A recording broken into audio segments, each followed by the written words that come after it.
మంత్రి ఆర్కే రోజాను జగన్ చిత్తూరు జిల్లా నుంచే తరిమేస్తున్నారు. వరుసగా 2 సార్లు విజయం సాధించిన నగిరి అసెంబ్లీ స్థానం నుంచి మార్చేయడమే కాకుండా అసలు జిల్లాలో ఎక్కడా పోటీ చేసే అవకాశం లేకుండా ఆమెను ప్రకాశం జిల్లాకు పంపించేస్తున్నారు. రోజాను ఒంగోలు లోక్సభ నియోజకవర్గం నుంచి రంగంలోకి దింపాలని నిర్ణయానికి వచ్చేశారు.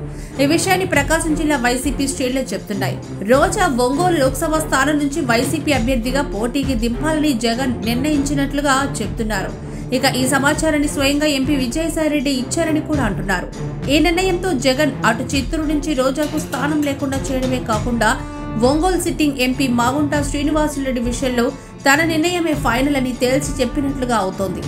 రోజాకు ఒంగోలు లోక్సభ స్థానం నుంచి అనగానే ఇటు ప్రకాశం వైసీపీలో నిరసనలు, అటు చిత్తూరు జిల్లా వైసీపీలో సంబరాలు ప్రారంభమైపోయాయి. అయితే ఈ ఒక్క మార్పు వల్ల అటు నగిరి అసెంబ్లీ స్థానం, ఇటు ఒంగోలు లోక్సభ స్థానం వైసీపీ ఖాతాలో నుంచి జారిపోయినట్లేనని పరిశీలకులు అంటున్నారు.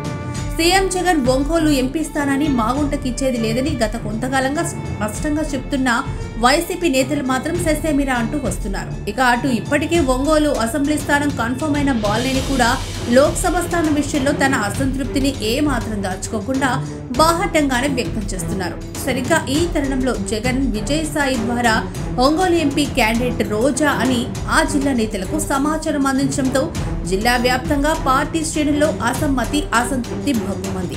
తొలుత ఒంగోలు లోక్సభ స్థానానికి జగన్ చెవిరెడ్డి భాస్కర్ రెడ్డిని నిలబెట్టాలని భావించారు. చంద్రగిరి సిట్టింగ్ ఎమ్మెల్యే అయినటువంటి భాస్కర్ రెడ్డిని ఒంగోలు ఎంపీ స్థానానికి, చంద్రగిరి అసెంబ్లీ స్థానాన్ని చెవిరెడ్డి కుమారుడికి అని నిర్ణయించారు. అయితే చెవిరెడ్డిని ఒంగోలు లోక్సభ స్థానాన్ని కేటాయించడాన్ని ప్రకాశం జిల్లాలోని వైసీపీ నేతలే కాకుండా రాజ్యసభ సభ్యుడు విజయసాయి కూడా తీవ్రంగా వ్యతిరేకించారు. ఒకే కుటుంబంలో ఇద్దరికి టికెట్లు కేటాయించడం ఏమిటి అంటూ బాలినేని గట్టిగా అభ్యంతరం చెప్పినట్లుగా పార్టీ శ్రేణులు చెప్తున్నాయి. అలా కేటాయించేటట్లయితే తన కుమారుడు ప్రణీత్ రెడ్డి ఉన్నాడని, అతడికి కేటాయించాలని డిమాండ్ చేశారని అంటున్నారు. మొత్తం మీద రోజాకు ఒంగోలు ఎంపీ టికెట్ దాదాపుగా కన్ఫర్మ్ చేసిన నేపథ్యంలో బాలినేని స్పందన ఎలా ఉంటుంది అన్న దానిపై సర్వత్రా ఆసక్తి వ్యక్తమవుతోంది. ఇప్పటికే బాలినేని మాగుంటతో భేటీ అయ్యారు. ఈ భేటీలో దర్శి వైసీపీ ఇన్ఛార్జి ఊచేపల్లి శివప్రసాద్ రెడ్డి కూడా ఉండడం ప్రాధాన్యతను సంతరించుకుంది.